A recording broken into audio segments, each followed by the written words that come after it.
जी हाँ दोस्तों, पता होगा जो कि पवन सिंह का एक बहुत ही बड़ा धमाल गाना जो कि आप लोग के बीच आने वाला है। आपको पता होगा जो कि पवन सिंह का जितने फैन हैं सभी लोग उतावला हो चुके हैं। आपको पता होगा जितने भी पवन सिंह के दर्शक देखने वाले हैं सभी लोग सिर्फ एक ही कमेंट मेरे चैनल पे कर रहे हैं कि भैया गाना कब रिलीज़ होगा। आपको बता दें जो कि टिप्स भोजपुरी से गाना रिलीज़ होने वाला है, जो कि मैं तुझे देखूँ ये करके ऐसा कुछ गाना है जो कि बता दें आप लोग पहले ऑडियो सुने होंगे पर इसका वीडियो कुछ और ही होगा भाई। जब टीचर रिलीज हुआ तो कहीं कहीं धमाल मचा रहा है। तो देखिए आपको पता दें कि ये कल्पना पटवारा जी जो कि बहुत दिनों के बाद जो कि पवन सिंह के साथ दिखी है, जो कि 6-7 साल के बाद।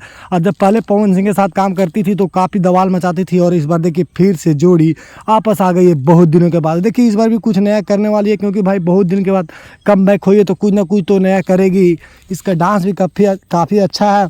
और देखिए हम जब तक कितना लोग तो मेरा वीडियो जब ओपन कर रहे होंगे तो गाना रिलीज़ हो गया होगा। आपको बता दें ये गाना टिप्स भोजपुरी से जो कि आज 11 बजे रिलीज होगा।